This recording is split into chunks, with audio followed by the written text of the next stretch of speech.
We're joined now by White House National Security Advisor Jake Sullivan. Jake, welcome back to the program. The fighting seems very intense in and around Gaza. Doctors Without Borders has called on the Israeli government to, quote, end its unrelenting assault on Gaza's health system. Does the U.S. believe that this is an accurate description of what's happening? Is the U.S. telling Israel not to hit hospitals? Well, Margaret, without getting into intelligence information, we can just look at the open source reporting that Hamas is using hospitals as it uses many other civilian facilities for command and control, for weapons storage, to house its fighters. And this is a violation of the laws of war. That being said, Margaret, the United States does not want to see firefights in hospitals where innocent people, patients receiving medical care, are caught in the crossfire. And we've had active consultations with the Israeli Defense Forces on this. In fact, just yesterday, the Israeli Defense Forces themselves said that they, on the record publicly, said that they are looking for ways to be able to ensure the safety and security of individual patients in those hospitals, while they also try to figure out a way to deal with the fact that Hamas is operating in a way that's outside the bounds of any civilized concept of how you would think about using a hospital, using human shields. So it's an active conversation, but the bottom line is we don't want to see firefights in hospitals. Okay. You don't dispute, then, the Israeli assertion that Hamas has a command center underneath Al-Shifa Hospital? I'm not going to get into a specific assertion related to a specific hospital because that would be getting into intelligence matters. But broadly speaking, we can see from open source reporting that there is a track record, a pattern of Hamas historically and in this conflict using hospitals and other civilian facilities for these purposes. I want to ask you about the hostages, roughly 240 still being held by Hamas. We had the opportunity to speak with Congressman Mike McCall from Israel, where he had just met with the Israeli prime minister, and he told us that Israel is considering Hamas's proposal that Israel release Palestinian women and children from prison in order to obtain the hostages held by Hamas.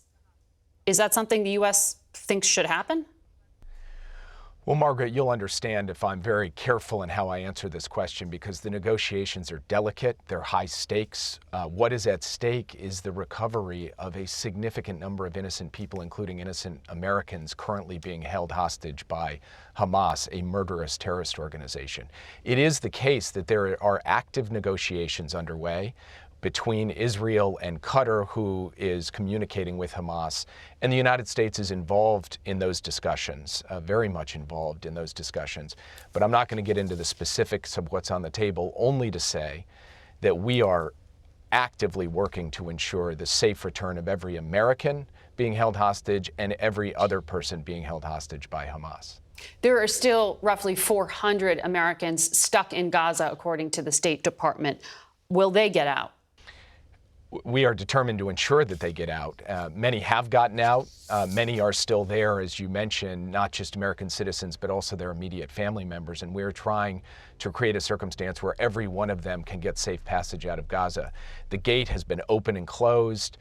The lists have included Americans some days and not other days. But the bottom line is today the gate is open. We are moving American citizens and their family members out. And in the days ahead, we hope to ensure that every American who wants to leave Gaza is able to do so safely. Jake, this past week, a top State Department official testified to Congress that the Gaza Health Ministry's estimates of 11,000 Palestinian dead may in fact be an undercount. Does the White House share that assessment? We don't have fidelity on the numbers of casualties, fatalities in Gaza.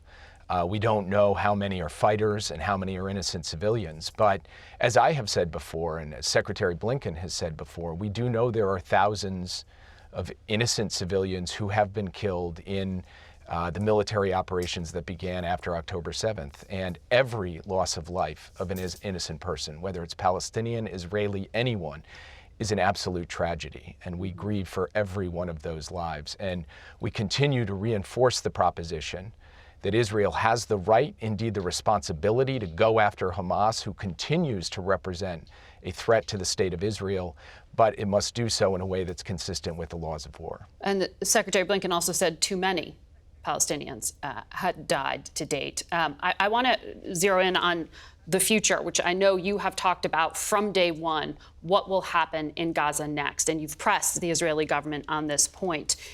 Secretary Blinken has been clear that it's the West Bank and Gaza that need to be under unified control, and the Palestinian Authority likely to govern that. It doesn't sound like the Netanyahu government is on the same page as the Biden administration, because the prime minister said something very different just yesterday. Well, from our perspective, the way forward, the basic principles of the way forward are straightforward. And this is something that Secretary Blinken laid out publicly this past week. No reoccupation of Gaza, no forcible displacement of the Palestinian people. Gaza can never be used as a base for terrorism in the future, and Gaza's territory should not be reduced. Secretary Blinken also said that ultimately we do want to see the reconnection, the reunification of control between the West Bank and Gaza under Palestinian leadership. The Palestinian Authority is the current leadership on the West Bank. But ultimately, it's going to be up to the Palestinian people to decide their future, who governs them. There haven't been elections held in ages. The United States will support a process.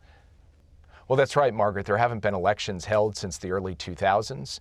But post-October 7th, we can't go back to the way things were on October 6th. Mm-hmm. And that goes for ensuring that Hamas cannot represent a continuing threat to Israel. And in fact, Hamas spokespeople have said they want to repeat October 7th again and again until Israel is wiped out, that they want to be in a permanent state of war with Israel. That was on the front page of the New York Times out of the mouth of a Hamas spokesman. So Israel is going to prosecute this campaign against a terrorist group, but we also can't go back to October 6th when it comes to governance.